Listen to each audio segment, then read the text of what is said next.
December, the White House announced a 10-year plan to restore the salmon population in the Columbia River Basin.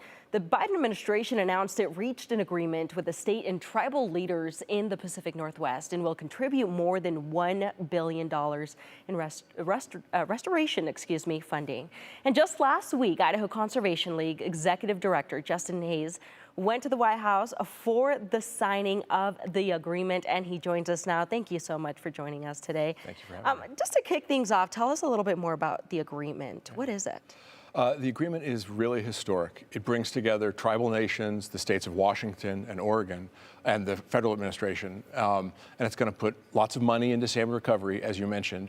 And it's also going to begin replacing the services that those dams in Washington state currently provide.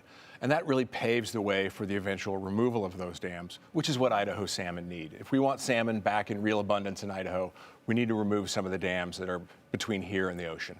Yeah, I mean, you talk a little bit about the importance, but can you go a little bit deeper of why this is really important here for our state? Yeah, salmon are just such a foundational part of Idaho's culture. Native American tribes that have lived here for millennia have managed this resource, and they have federal treaties guaranteeing them the right to fish in Idaho for salmon and steelhead. And those treaties haven't really been met because salmon populations have been in decline. So that's one important reason. And then for others, fishing for salmon is part of their culture too. Whether you're an angler, whether it's catch and release, whether you're a small town, and the business that comes from salmon and steelhead. Salmon mean money in Idaho, and they mean things around culture and sustenance and just a healthy environment for all of us to enjoy. Now, when we think about a visit to the White House, we just think, wow, that's a really neat opportunity. Tell us about your experience. Yeah.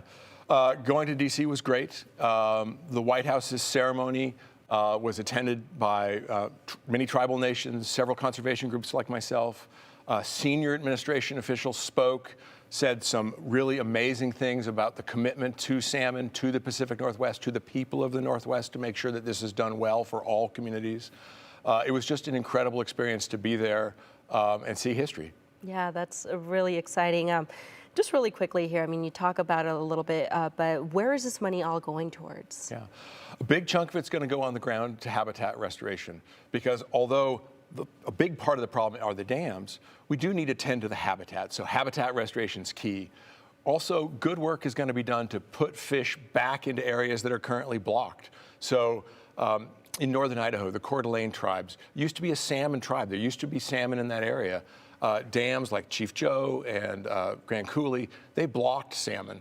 This agreement is going to put salmon above those dams. And like I said earlier, this agreement is going to begin replacing the services that the dams currently provide so that they can be removed. One of the key parts of that is going to be tribally led and tribally supported energy generation.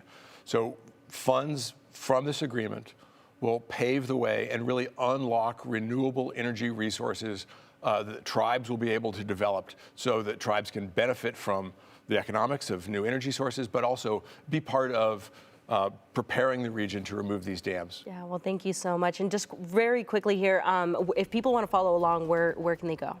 The Idaho Conservation League website's a great place to do that, idahoconservation.org. Awesome. Well, thank you so much for being here. We'll have all this information over on our website at ktvb.com.